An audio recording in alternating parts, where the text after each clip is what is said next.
On a dark, cold night in the late 70s, my dad's truck broke down about an hour from home. He started walking and put his thumb out, hitching for a ride, and was soon picked up by a middle-aged man in a brown sedan. My dad gets in the car. "Thanks, man. I appreciate the lift." The driver doesn't respond. "I'm trying to get further north. Where are you headed?" Driver again doesn't respond and begins to drive. Without even a look, the driver locks the doors and puts his hand on my dad's upper thigh and squeezes. My dad was 24 or 25 years old at the time. He worked in construction, specifically drywall. He wasn't a tall man, but he was barrel-chested and stocky. My dad turns to face him. "I'm not into that. I just need a ride." The driver doesn't move his hand. After 10 seconds of silence, "Let me out of the car." The driver doesn't respond, doesn't even look at him. My dad grabs the hand and peels it off his thigh. "Let me out of the car, motherfucker. I will kick your fucking ass. Let me out now." My dad was ready to strike. Without a word, again without even looking at him, the driver pulls over, unlocks the doors, and my dad jumps out. The driver peels off. My dad eventually arrives home and tells everyone what happened, and family doesn't believe him. A few years later, he's dating my mom. They're watching the news, which is covering the arrests of a serial killer, John Wayne Gacy. My mom said my dad went pale. My dad jumps out of his chair, shaking violently, started screaming and pointing at the TV. "That's him! That's the guy who picked me up!" My mom said she believed him immediately. My dad wasn't much of a liar or prankster. He was blunt. He was rather quiet and didn't particularly crave attention. I was so intrigued by this incident that in the late 90s I read a few books on Gacy, including the one written based on his interviews. Gacy picked up countless hitchhikers over a multi-year period in the 70s. Sometimes he would pick up hitchhikers and take them wherever they wanted to go, without incident. The timeline, details, geography, and MO were all consistent. My theory is that Gacy picked up my dad thinking he was younger than he was. He then tested out my dad's reaction. My dad was a bit older than Gacy's target age of 18 to 20. When my dad fought back aggressively and immediately, Gacy figured he wasn't worth the trouble and possibly also realized that my dad was not as young as he looked. A few years ago, my husband and I were at an event and we started chit-chatting with a couple seated at our table. For some unremembered reason, I told this story. The female half of the couple turned white and stared at me, mouth agape. She said that her uncle had an almost identical Gacy encounter. And just so sad for those who are unable to escape.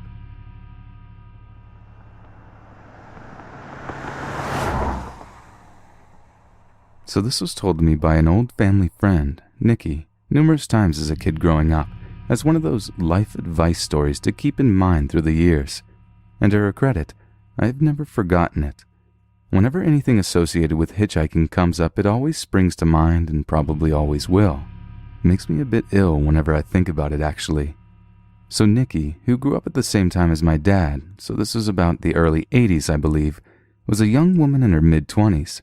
She's one of those real kind-hearted souls, always willing to help out in a time of need, you know? And I can't imagine her being anything other than that when she was younger, so I totally see her doing this too. So driving into the city, about a 2-hour or so drive out from town, she saw a man walking down the side of the road. As she neared, he turned and, in typical hitchhiker manner, stuck out the old arm and thumb. Nikki, bless her heart, pulled over and asked if he needed any help. She told me that he was really polite, if not a bit shy, when he asked for a lift into the city. Nikki gave a smile and popped open the passenger door for the guy, who tossed his bag into the back seat and buckled up for the ride ahead.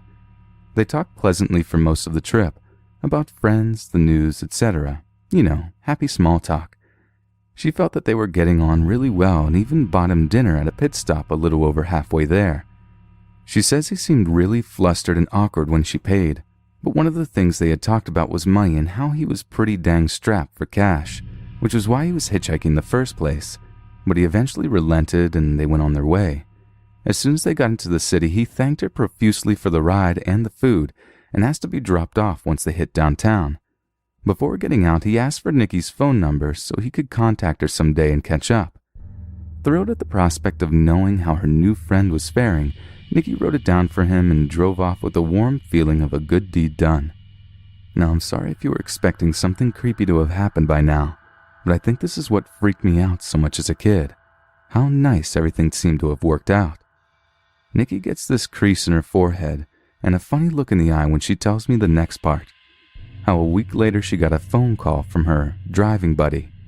He didn't let her get a word in edgewise after hello and told her that she should thank God that she was raised so nice, because when he first got in the car, he was planning on raping and murdering her once they got to the pit stop. That he was going to steal that car and dump her body in a ditch further down the road and go on his merry way. But after she talked with him so kindly and treated him to dinner with a smile on her face, he couldn't bring himself to do it. He didn't think he could live with himself after doing that to such a nice lady. And to please, Nikki, please, never, ever pick up another hitchhiker. Then he hung up the phone. Nikki never got a call from him again, and when she tried redialing the number, she got a payphone.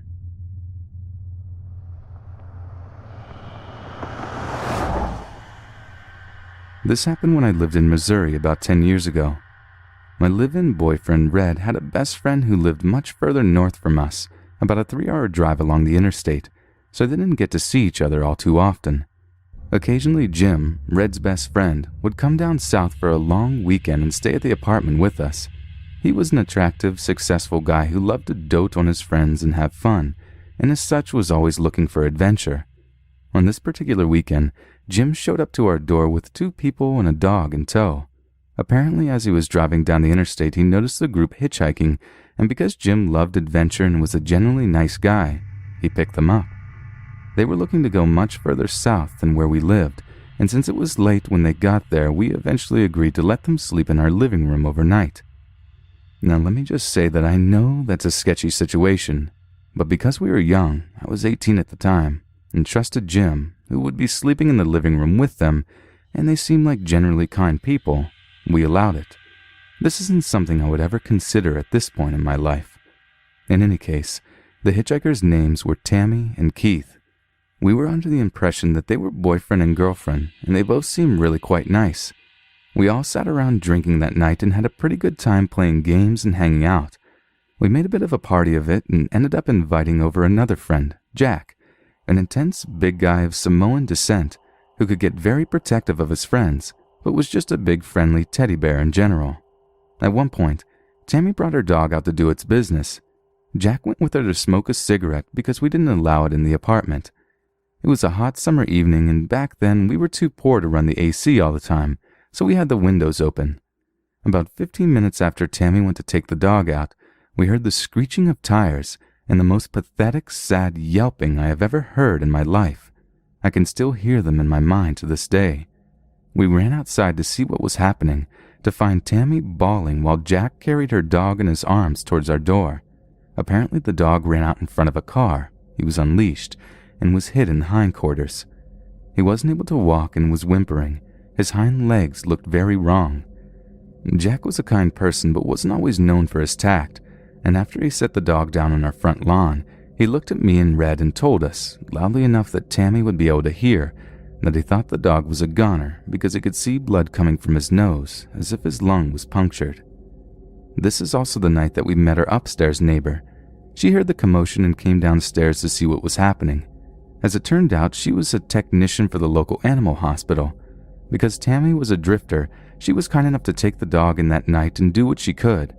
The whole time Jack was shaking his head, saying it wasn't worth the effort.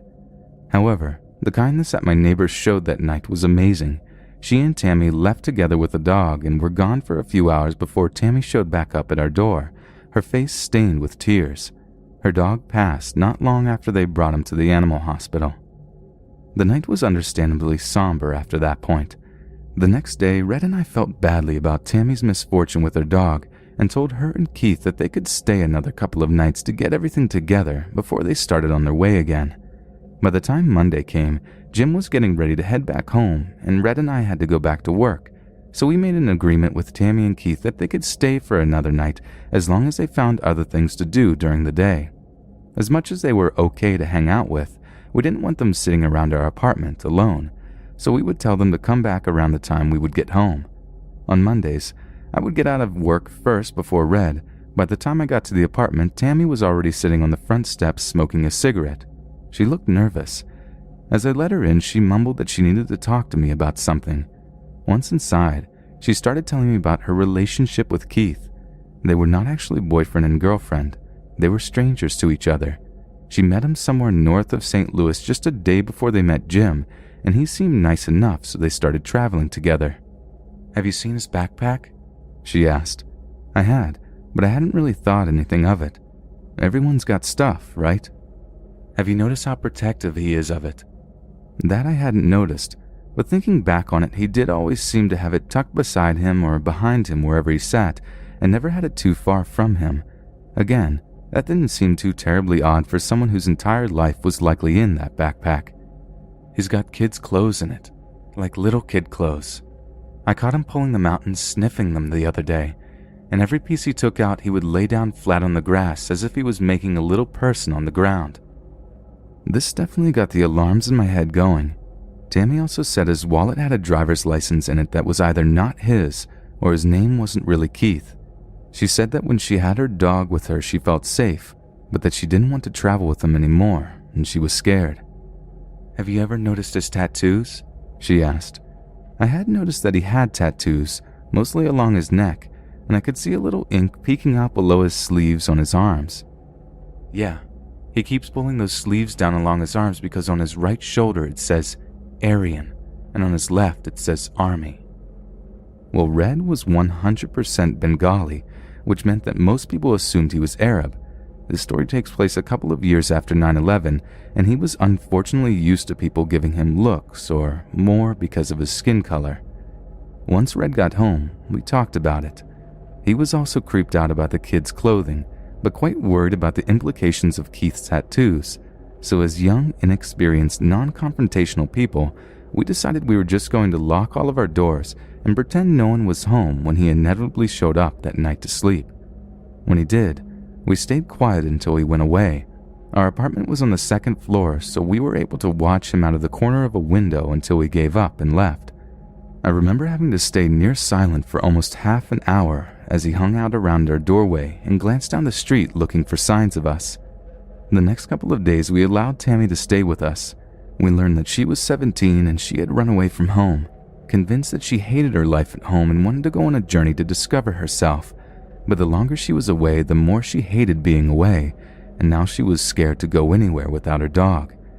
Eventually, we convinced her to call her mother, who she hadn't spoke to in weeks. Her mother was so relieved to hear from her, and the tears that Tammy shed when she was finally able to hear her mother's voice told us everything we needed to know. Red and I pulled our money and bought Tammy a bus ticket to go back to her hometown. The last we saw of her was when we dropped her off at the bus stop. I still think about her sometimes, and I hope she's doing well. A few days after Tammy left, we saw Keith wandering around near the river. Thankfully, that was the last we saw of him, too.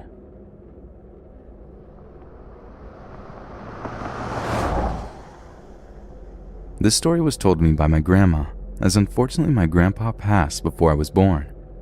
My family comes from rural Texas.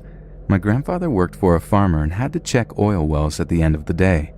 He was in town getting some groceries and beer before heading out to do his checks, then go home. Before getting to his first stop, my grandpa sees a hitchhiker. It being the 70s, he pulls over and offers the man a ride. They make small talk as they get to the first well. When my grandpa gets back in the truck, he is surprised with a knife to his throat. The hitchhiker tells him to drive or die. Being a quick thinker, my grandpa offers the hitchhiker a beer, knowing that soon enough the guy would have to pee. Sure enough, after a while, nature was calling. The hitchhiker orders grandpa to pull over so he can pee. As the guy reaches to unbuckle his pants, grandpa pulls out a pistol from under his seat and points it at the guy's head. Long story short, grandpa makes the guy check the wells for him. After the last stop, he has the guy stripped naked, takes his clothes, and leaves him naked in the country.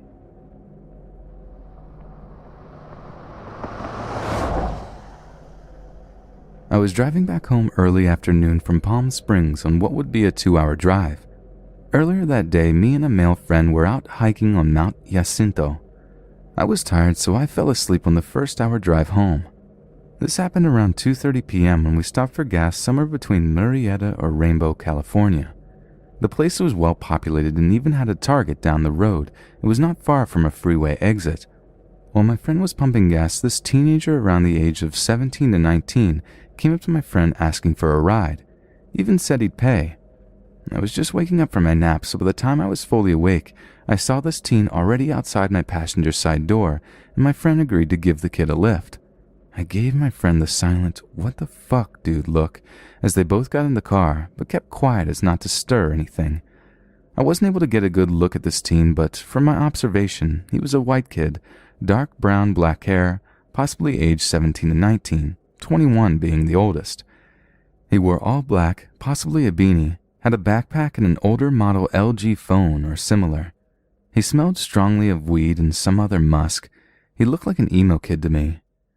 Moment creepy kid got in the car, he went all crazy and weird, tried to sell us drugs and weed, was eyeing the Beats headphones my friend was wearing, attempting to trade for drugs, tried to convince my friend to do a porn flick, said there was good money in it, kept telling my friend he can do a casting call for porn, that they should shoot some videos, and even gave bogus websites on where to get bitches. He spoke like a gangster wannabe, and to be honest, I barely understood what he was saying most of the time. He also tried to ask for money, which means he lied about having money for a ride in the first place. He mumbled to himself a lot, laughing at nothing, to which I assume he was really high off his rockers. Creepy teen also told my friend the car was trash, since all of our camping gear was in the back seat. His mood would jump from super excited to super quiet and broody.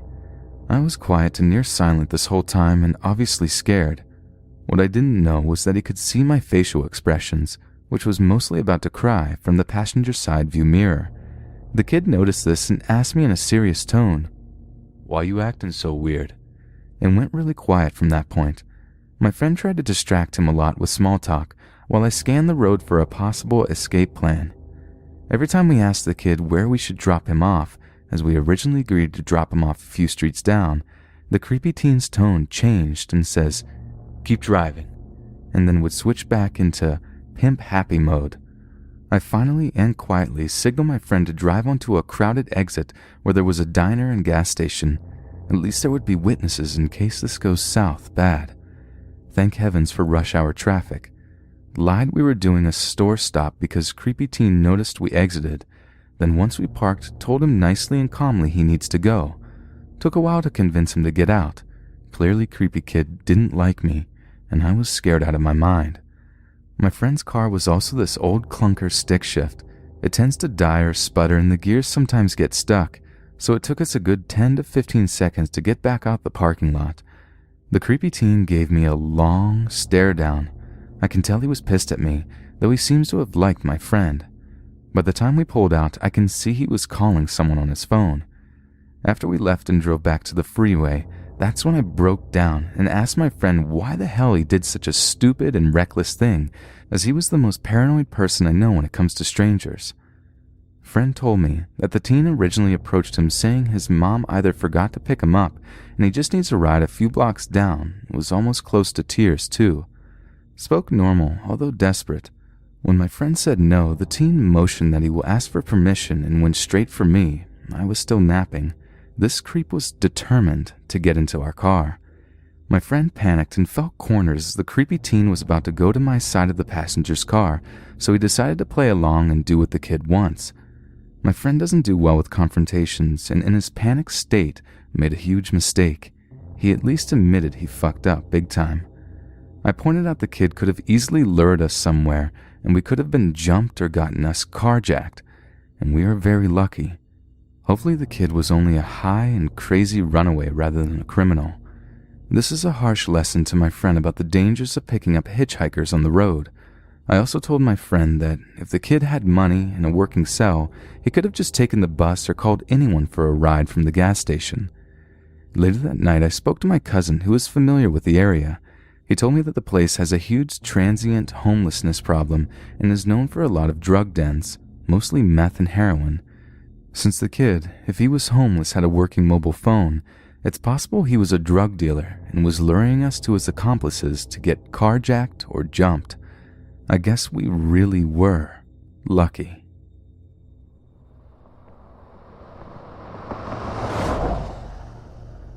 I was a 20-year-old female on a motorway in the southwest West Midlands of England in 1990. I was what was known at the time as a crusty, though I read that they were called gutter punks in the United States. I had dreadlocks, listened to anarcho-punk, and dressed in rags. I was a softie from the countryside by birth, but a couple of years in the violent Nottingham squatter scene had hardened me up to no end. I had left the squats and joined the New Age travelers, and we were as aggressive a bunch of heavy-drinking thieves as you'd likely meet anywhere in the UK at the time.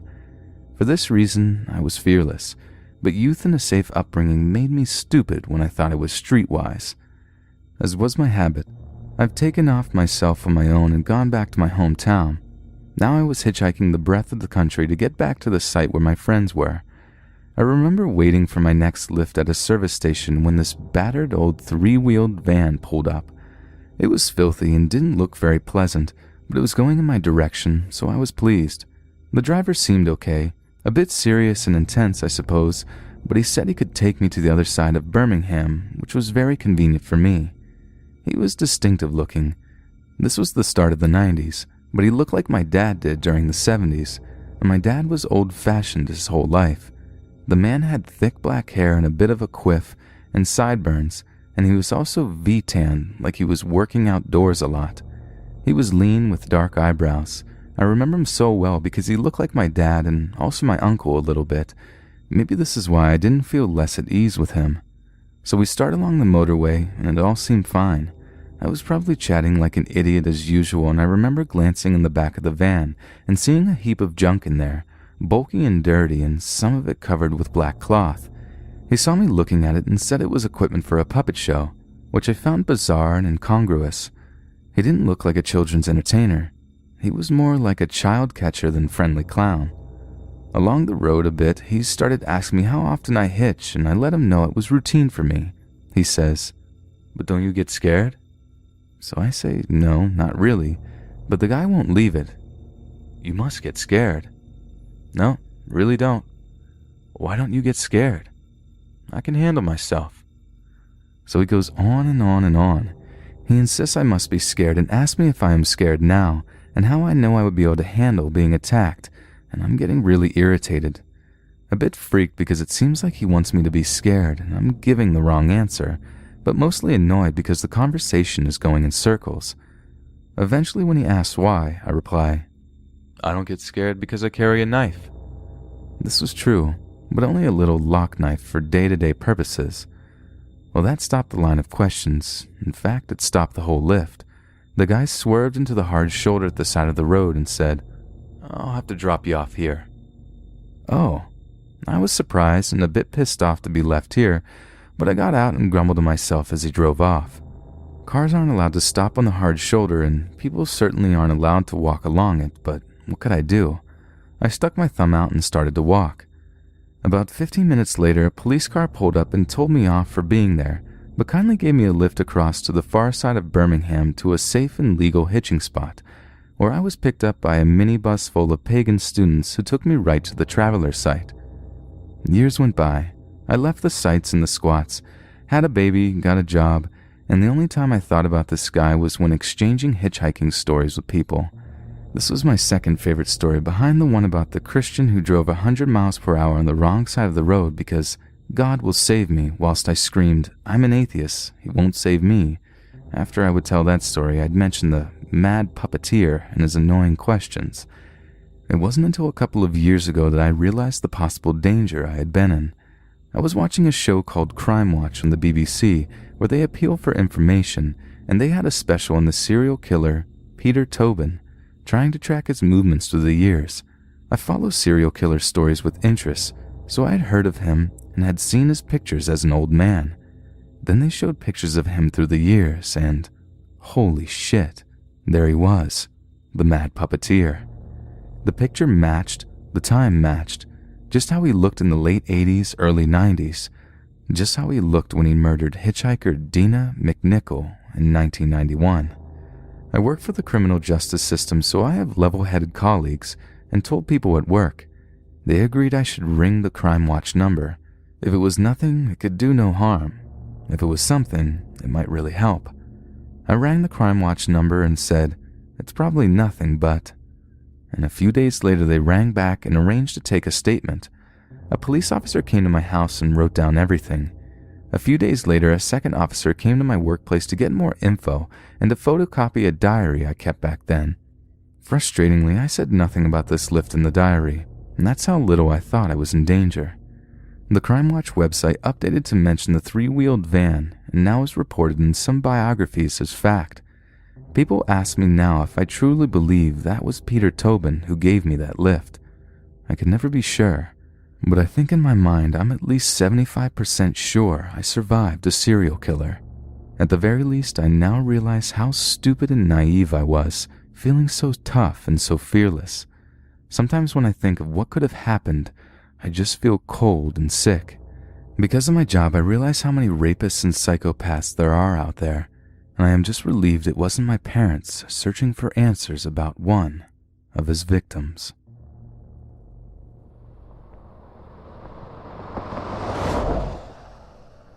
I was about 24 at the time and living in Portland, Oregon. Portland is a place to see some pretty weird people and not get taken notice of if you happen to be one. My neighborhood was just outside of downtown on a pretty quiet highway, and the World Food store I worked at was just a mile down the street.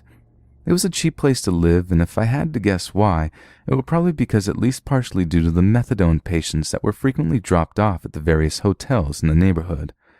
One night at around 10 p.m., after closing up with my manager at the store, I walked to my car around the back of the building to see a rather frazzled, dirty-looking couple standing in the shadows near my vehicle.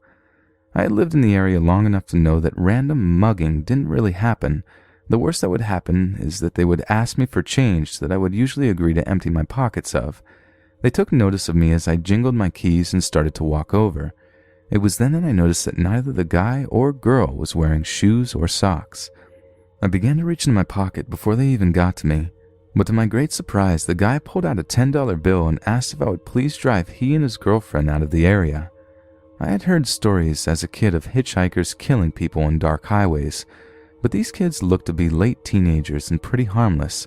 I figured that they were dropped off here like the other outpatients, and I decided to hear their story. As his girlfriend stood sheepishly a distance away, he spun me a story involving a magazine-selling cult that would take in kids off the street, but then make them sell magazines door to door, then pick them up and take them back to the compound. They were watched at all times. He said at the big house they all stayed in, it was all locked down at night, and added, "They took our shoes, locked them up so we wouldn't run." I doubted much of the story's validity, but I made up my mind to give them a ride.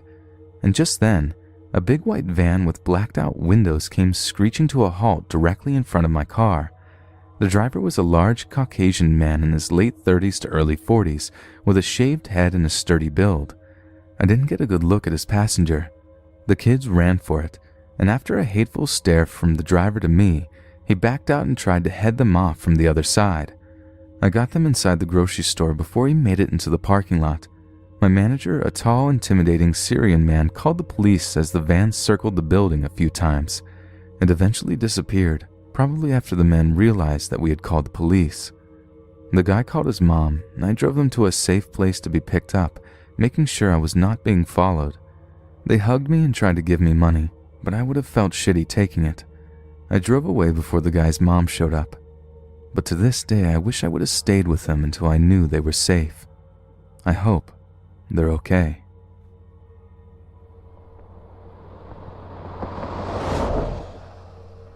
This is a story my dad told me not too long ago about my grandpa and how he came extremely close to being murdered.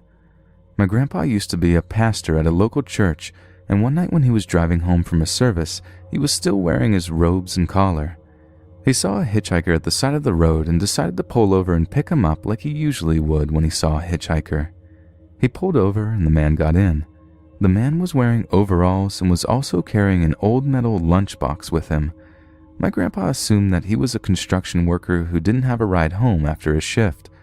My grandpa and him started to converse and eventually arrived at the man's destination. The man got out and thanked my grandpa for the ride. A few days later, my grandpa was talking to his neighbor.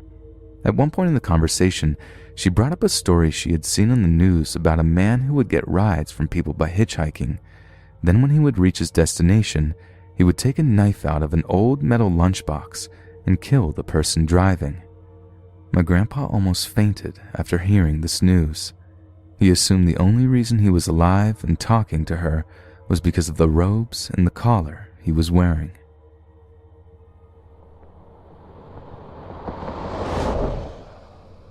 My mom was born in the late 50s in Detroit, so keep in mind she kind of came from a safer time where it was more socially acceptable to play in the streets at night, talk to strangers, and not have to worry.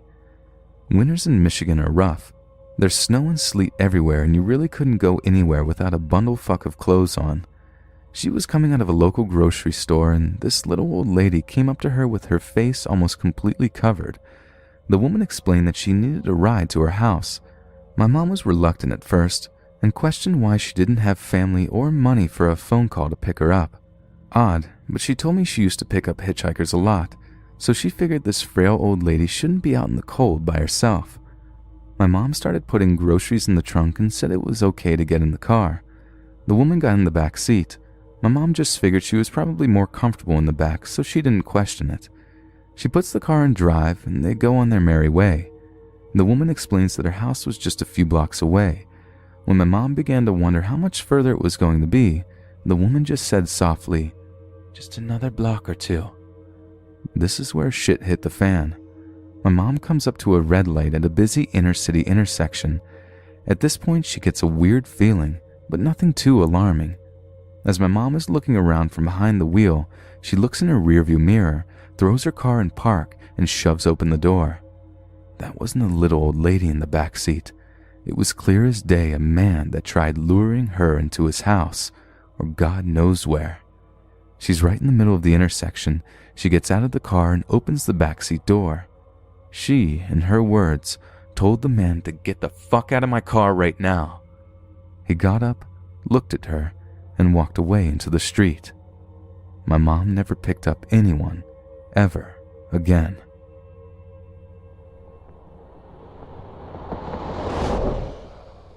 When my son was a baby, my mother-in-law would watch him for us while we worked. Because my shift started at 6 a.m., I would pack the baby up early to drive him to mother-in-law's house and turn around and go right to work. It was about 1.5 miles from mother-in-law's house, and I would travel the main road.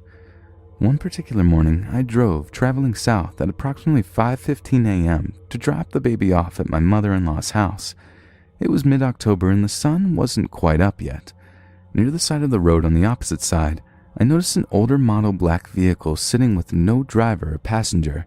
In retrospect, it stuck out because it wasn't quite parked at the side of the road, but it wasn't quite sticking out to block traffic either. It legit looked stranded.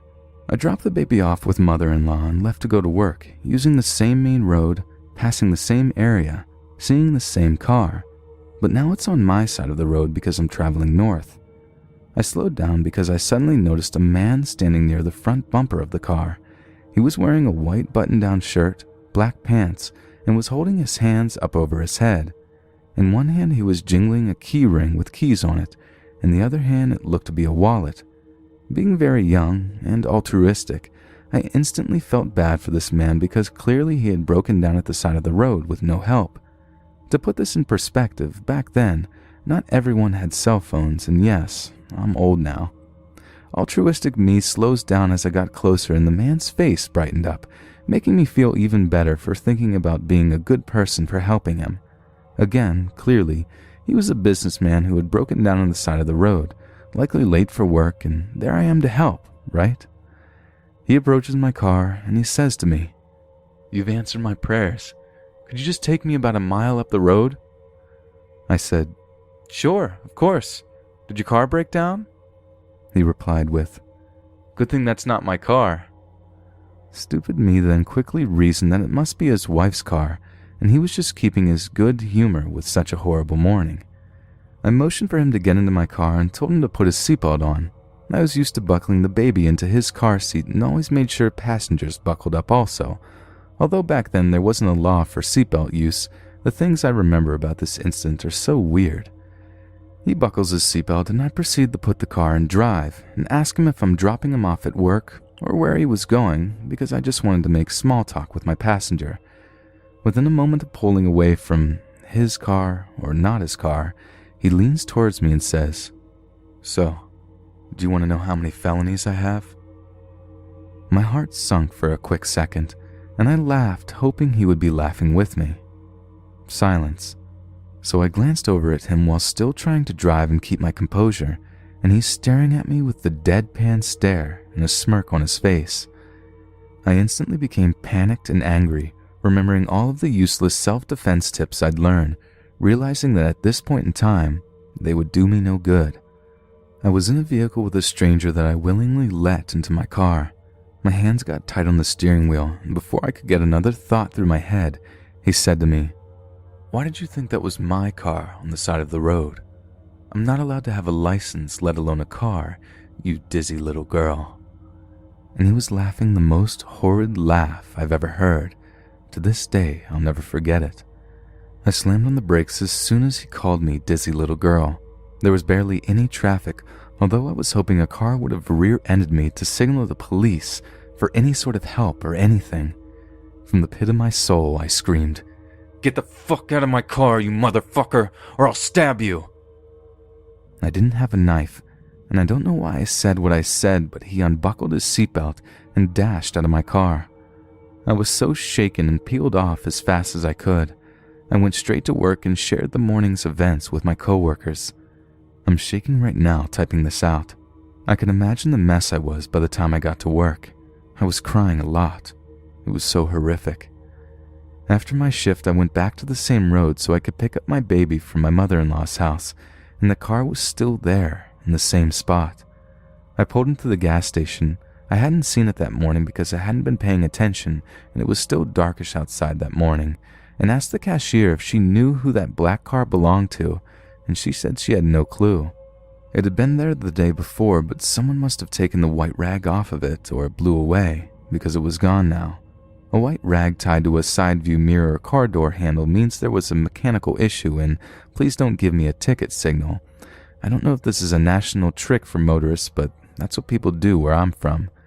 I couldn't tell the cashier what was happening that morning due to pure embarrassment, so I went to pick up my baby from my mother-in-law's house and went home. I didn't take that main road home again for a very long time, in fear of seeing that business casual hitchhiker.